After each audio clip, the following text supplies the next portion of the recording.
and welcome back to another mini vlog. প্রথমেই সবাইকে জানাই শুভ নববর্ষ, বড়রা আমার প্রণাম নিও আর ছোটরা আমার অনেক ভালোবাসা এবং আদর নিও। আর নববর্ষ উপলক্ষে আমরা সেদিন চলে গেছিলাম দক্ষিণেশ্বর পুজো দিতে। আর আমরা 6 জন গেছিলাম, আর যাদের সাথে গেছিলাম তাদের তোমাদের সাথে একটু আলাপ করিয়ে দিই।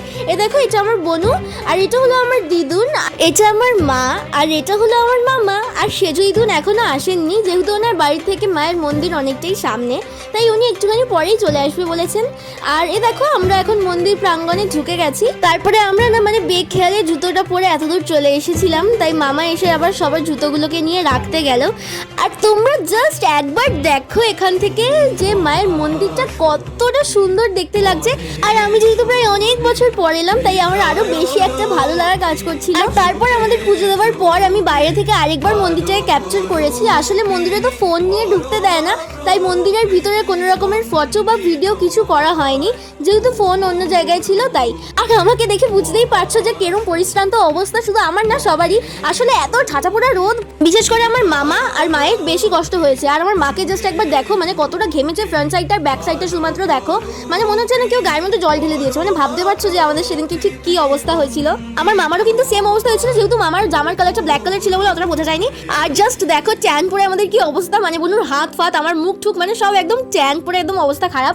আমি দিদুন আর বনু আর থাকতে না পেরে ওখানে আমরা অনেকটা সময় লাইনের থেকে বাইরে বেরিয়ে নাট মন্দিরে গিয়ে বসেছিলাম। বাট মামা আর মা কিন্তু পুরো সময়টাই দাঁড়িয়েছিল। তার মধ্যে আমার মা ছাতা নিয়ে গেছিল, কিন্তু ছাতাটা বের করতেই ভুলে গেছিল। পুরো সময়টা উইদাউট ছাতা দাঁড়িয়ে থাকতে হয়েছিল, যেহেতু মন্দিরে বড় ব্যাগ এলাও করে না, বড় ব্যাগটার মধ্যে ছাতা ছিল তাই জন্য ভুলে গেছি। আর তারপর আমরা আহারে বাহার বলে একটা রেস্টুরেন্টে চলে গেলাম লাঞ্চ করতে। আর লাঞ্চে আমরা নিয়েছিলাম 2টো চিকেন থালি, 3টে মাটন থালি, আর একটা হচ্ছে কাতলা থালি। আর বনু আর মা নিয়েছিল চিকেন থালি, যেটাতে ছিল ভাত, ভেজ ডাল, আলু পোস্ত, চিকেন, চাটনি, পাঁপড় আর একটা মিষ্টি।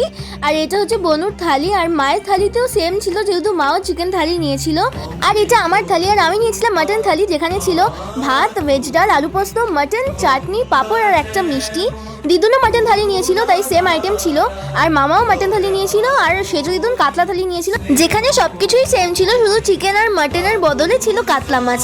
আর আজকের লাঞ্চের ট্রিটটা কিন্তু মামা দিয়েছিল। আর তারপর বাইরে এসে তো আবার সেই গরম, আর আমি এখানে দুঃসাহস দেখিয়ে চুলটা খুলেছি ফটো তুলবো বলে। তারপরে সবাই মিলে একটা ফটো তুলে নিয়েছিলাম। আর মামা খুবই টায়ার্ড হয়ে গেছিল, তাই জন্য সে বাইরে চলে গেছিল। তারপরে আমরা যাচ্ছি আদ্যা পিচে। আর এই দেখো, আমরা এখন চলে এসেছি।